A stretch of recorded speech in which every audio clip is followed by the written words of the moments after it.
Can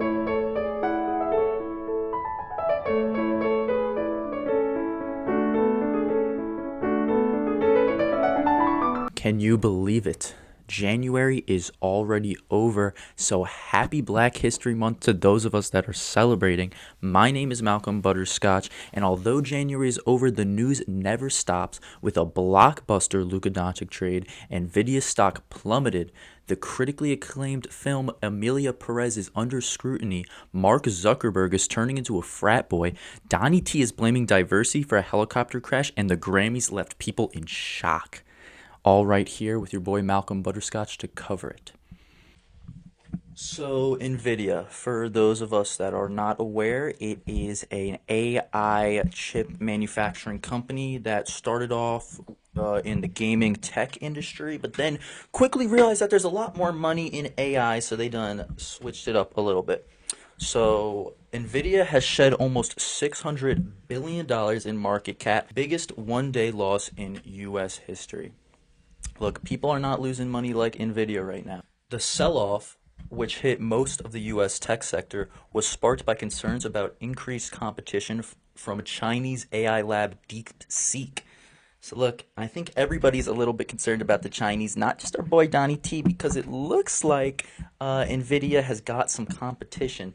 The CEO of NVIDIA, Jensen Huang, net worth it took a massive hit, declining roughly 21 billion.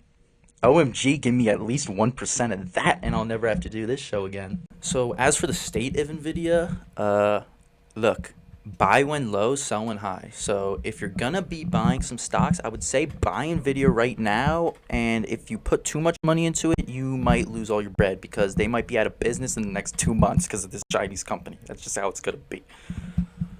A blockbuster NBA trade that is sure to shake up the Western Conference. We have Luka Doncic getting sent over to the Los Angeles Lakers in exchange for Anthony Davis, a first-round pick, and some pocket lint because these boys got screwed. Luka is 25 and is currently out with an injury, but hopeful to return February 8th. Anthony Davis is somehow 31 years old now. It feels like he was 24 for about 5 seasons. But he is, as we know, an injury-prone type of player. So a lot of people are in the midst of this trade trying to see why the Mavericks organization would even do something so stupid as to trade a 25-year-old MVP prospect in their prime for an aged-out All-NBA player. So as of right now, the Lakers are 28-19, making them the 5th in the West, with the Dallas Mavericks being 26-24, being the 9th in the West. People are saying that the Dallas Mavericks are too worried about profit and not worried about their fans, because Luka was eligible for the Supermax contract after the season, which would have been a $345 million commitment, and I don't think that the owner of the Mavericks wanted to pay that much. Let's just be real, because that's a lot of money for a guy that kind of looks like he's not in the best shape. And that's another thing that people were saying because of Luka's conditioning, that they might not want to make this commitment. But then they traded for Anthony Davis, who is one of the most injury-prone players in NBA history, so whatever. Many speculated if Mark Cuban had anything to do with the trade, but those rumors were quickly debunked because he actually no longer has a majority ownership of the Mavs. And in addition, he's actually been on record saying he would divorce his wife before he allowed Luka to play for another franchise. I'm sure that Mrs. Cuban is a little bit mad at Mr. Mark right now because I'm sure that a bunch of her wine buddies have been sending her that message. So, who is responsible for this trade? That's going to be Nico Harrison, the Mavs' current general manager. And we have some quotes from him to, get a little bit behind his psyche of why he would do this. He says, "I believe that defense wins championships." This is a team that just got to the finals last year, by the way. Not even the worst defensive team. They were a little bit better a couple years before them, but kind of crazy to say that after trading Luka. Kind of a dig at him, saying he doesn't really play defense. He says, "I believe that defense wins championships. I believe that getting an all-defensive center and an all-NBA player with a defensive mindset gives us a better chance." Well, you got an all defensive center and an all NBA player, but those were both one player. So maybe if you got two of them, it would have been worth the LUKA trade, but you're getting one player, dog. I don't think he realizes that Anthony Davis isn't going to be the offensive engine that LUKA has been. He continues, we're built to win now and in the future. So I guess trading for a 31-year-old, basically a 32-year-old, means that you're really gearing up for the future, especially with Kyrie, who's like 33 right next to him.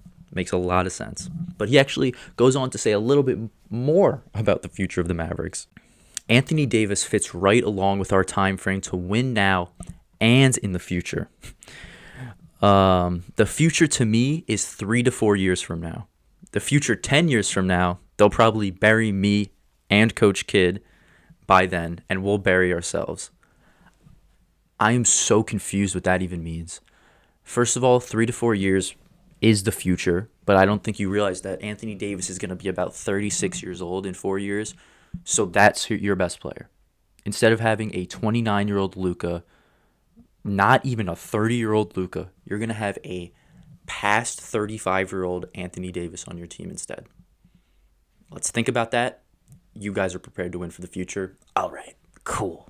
Makes sense. Great GM. But to kind of just recap and give my thoughts on it, the Mavericks messed up.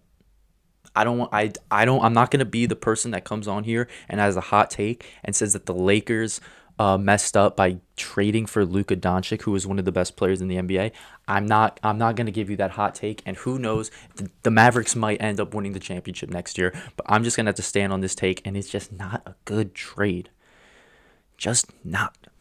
On to Emilia Perez. It is a new Netflix movie. I have not seen it yet, but I will report on it and pretend that I have for your sake. So, yeah, Emilia Perez was all right.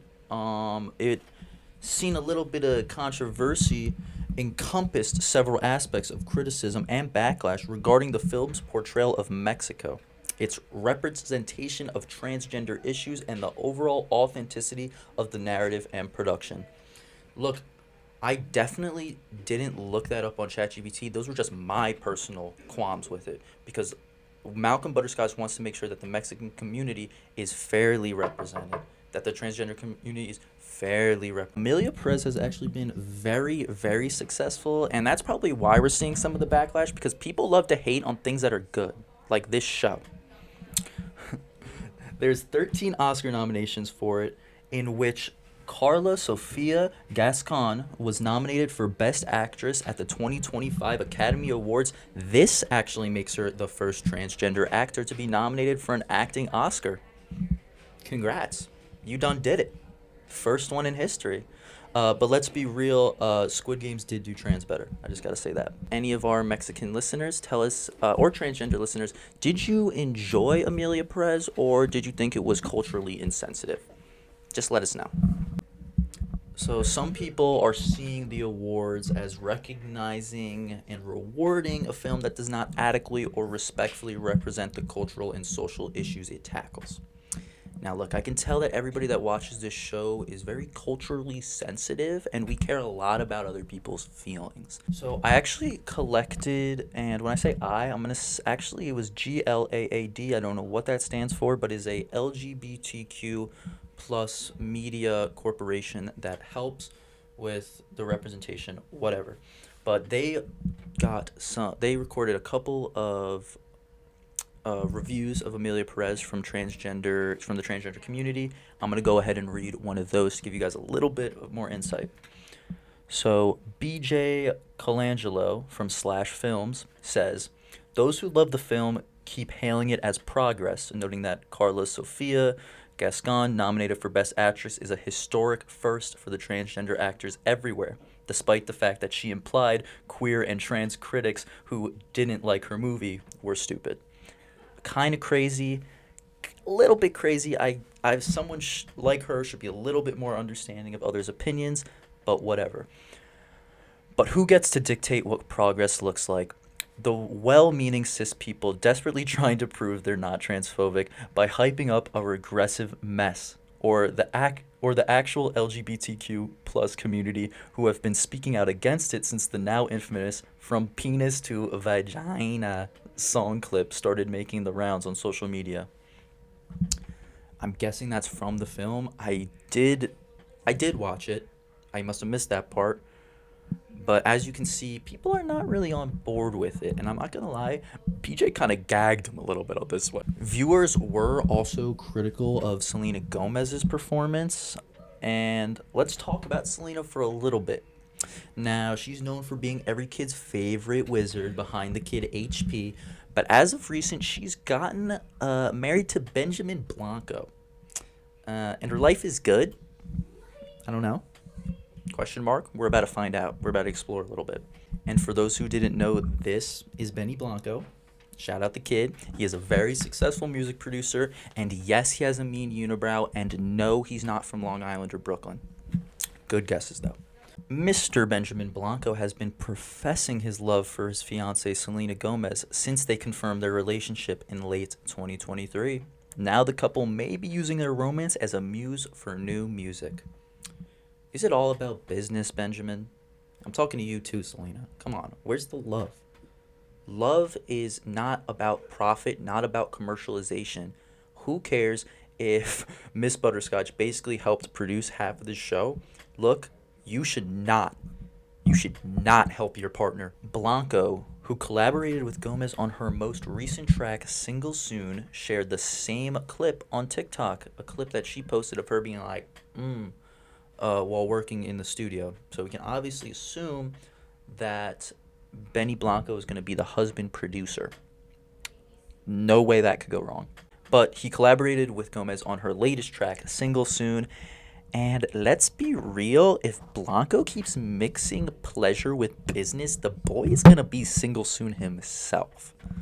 That sounded like a little bit of a tongue twister on that one. I don't know why I said it like that. Guys, we do have a new segment. I want to congratulate myself for thinking of it. And I'm going to go right into it. It is going to be our prediction of the week. I'm going to be bringing you guys Butterscotch authorized predictions for either 2025, could be the future, could be the next 2 months, could be the next 10 years. Who knows? My type of predictions, Butterscotch predictions, they always will come true, but you never exactly know in what capacity. This is my prediction of the week. To combat the growing trad wife trend. I think we're all familiar with it. It's where wives are going back to the kitchen, back to the housework. There is going to be pushback against this, and that's going to be spearheaded by Selena Gomez.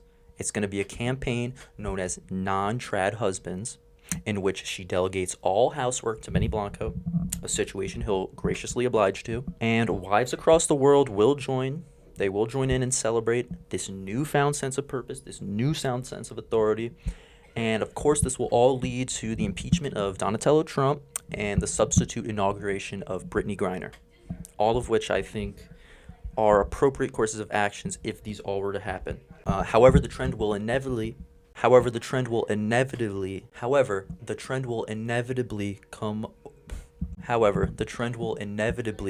oversaturated, as many men will just realize they would rather be listening to Selena Gomez 2015 top hits in their jammies at home doing the dishes, and that's just how it is. And that's my prediction of the week. That's just it. I just want to let sound off in the comments. Do you guys think that's a good prediction? A good inference? Let me know. Okay. Zuckerberg, the good old Zuck. Buddy, you're messing up, and you're messing up kind of big. In fact, I'm going to have to introduce him with the new segment.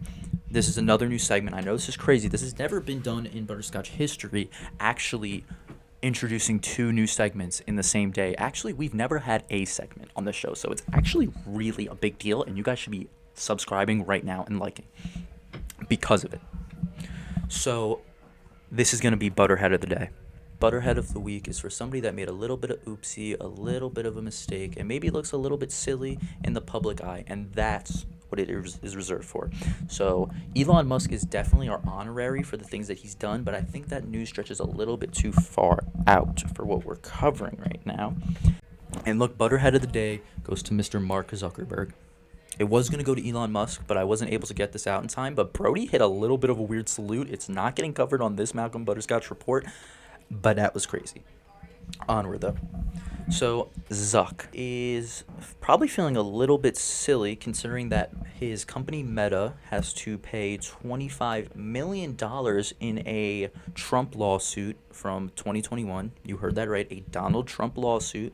So, Mark Zuckerberg will be paying Donald Trump $25 million, a sum that we know he definitely needs. And this payout is a result of the president suing the social media company after his accounts were suspended following the January 6 riots. Is Mark Zuckerberg a butterhead because he banned his account after January 6? No. I think that makes kind of sense because it was a little bit crazy. And the thing that Zuckerberg was doing here is it's called hedging your bet. Mark Zuckerberg never, I'm going to say this right now, he probably never thought that Trump was going to get reelected after banning him.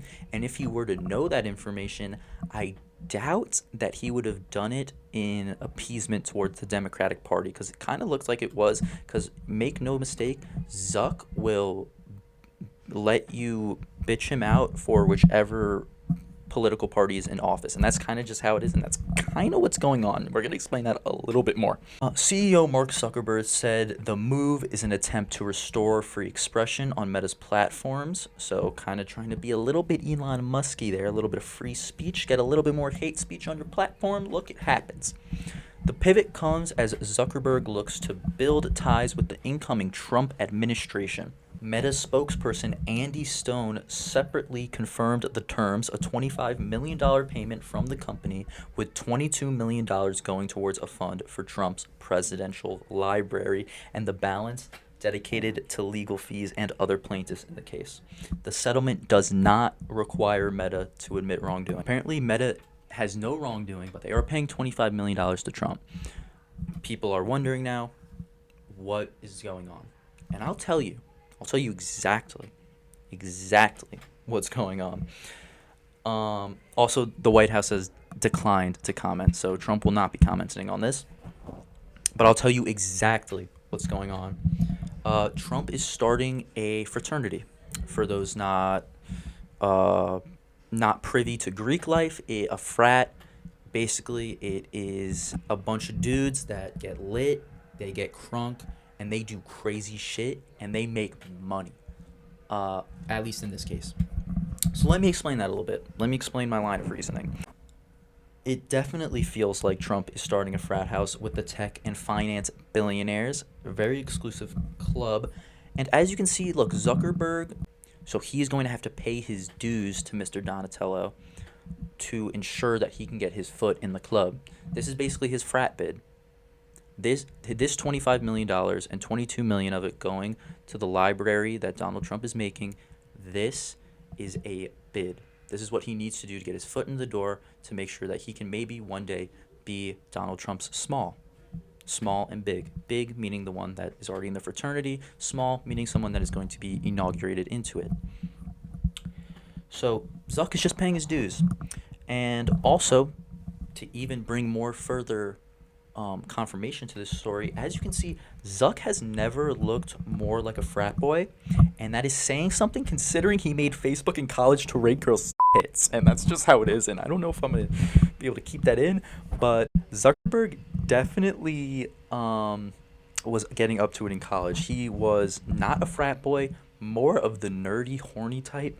But look, he's made his transformation. Who cares if it took him 20 years out of college to make it to the frat boy style? It's a little bit crazy, but it's just how it is. All right. The morning of, I think it was actually yesterday, as of recording this, there was a devastating mid-air collision of an American Airlines plane and an Army helicopter that sent 67 people, none of whom survived, into the Potomac River. And look, that brings us to the Butterscotch coverage of the Grammys. All right, let's hop right into it.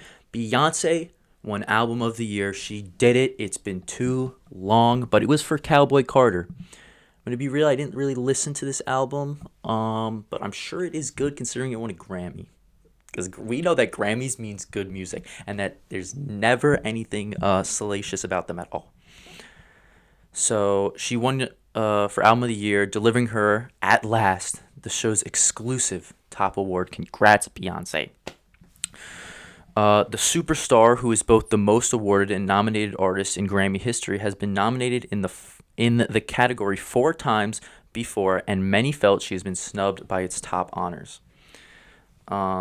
Yeah, Beyonce got snubbed so many times that we just had to give it to her for no reason now. So instead, to make up for the history of snubbing her, we're going to have to snub other artists and then give them Grammys later on in their careers because we snubbed them this year. And that's the cycle of the Grammys, folks. It's not about what was good this year. It's about what was good 3 years ago, okay? It's kind of how it is. Kendrick done did it. Kendrick won both Song and Record of the Year for his diss track, Not Like Us. Sorry, Drake. Sorry, bud. That's how it is, my guy.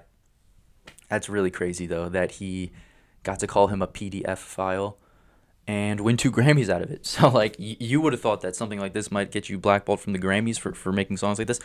Nope.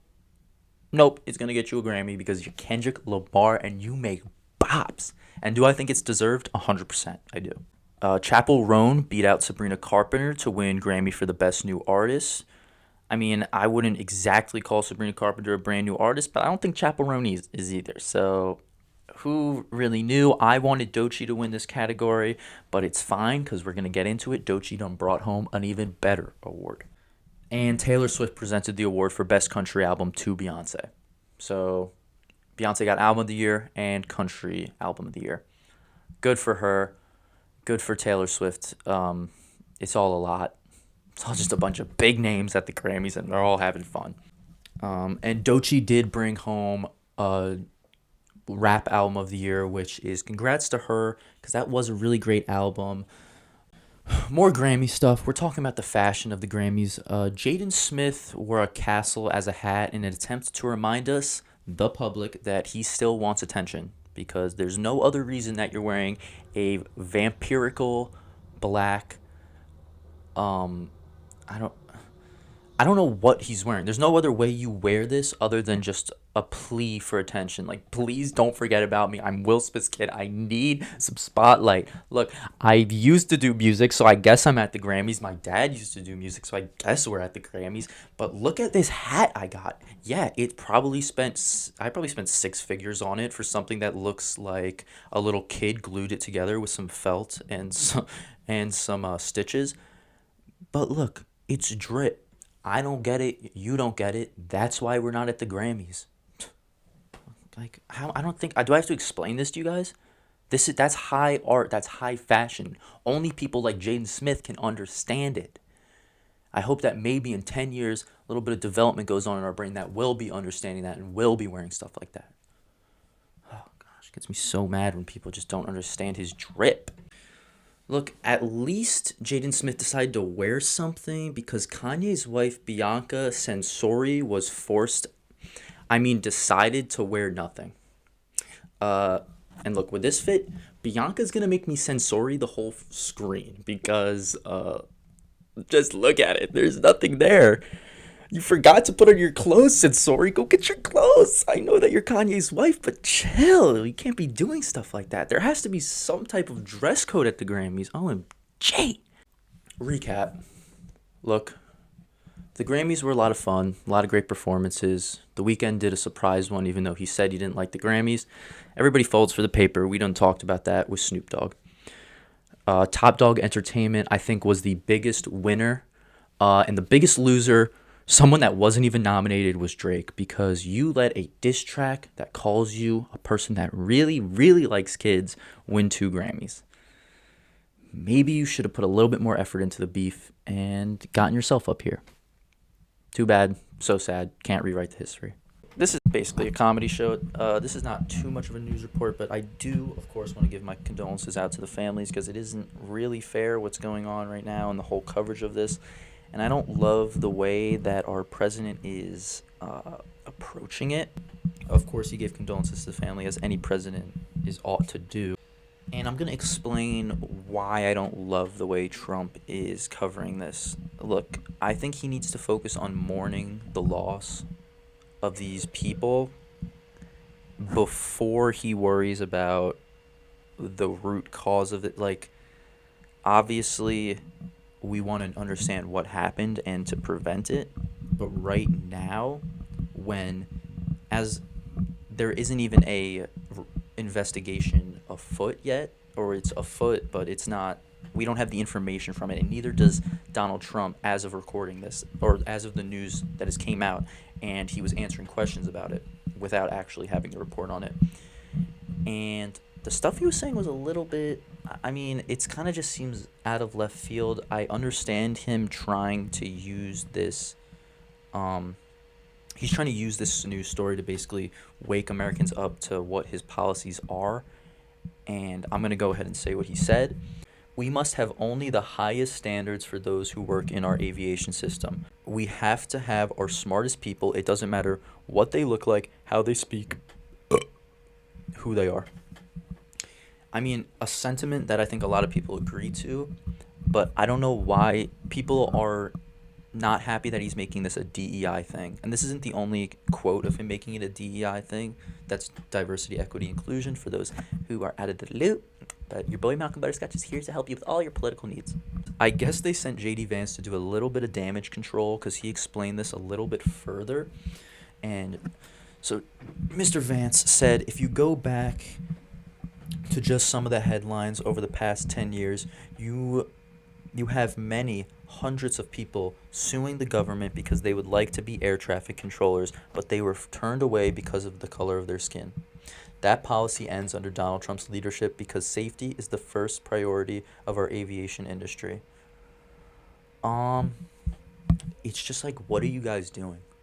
Like, do you think that this is what the families of the people that were tragically killed in this want to hear? Do you think that gives them any warm feelings about the upcoming presidency?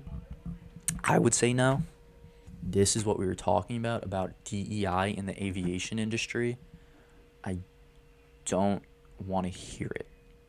I don't want to hear it. I don't know if that's a hot take, but I don't want to hear it.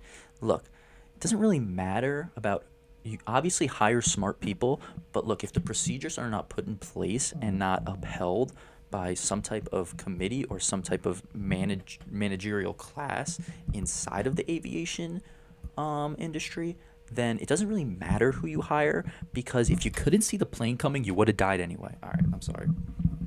But let's be real. This is crazy, and this is a little bit more of a serious topic than the stuff that we usually cover. So I'm just going to say it again. My heart goes out to the people.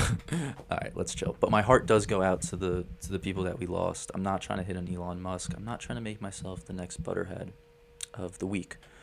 But for those who want to submit a Butterhead of the Week nomination or want to give their own prediction of the week, go ahead and throw that in the comments below. Thank you. It's time for everybody's favorite part of the show.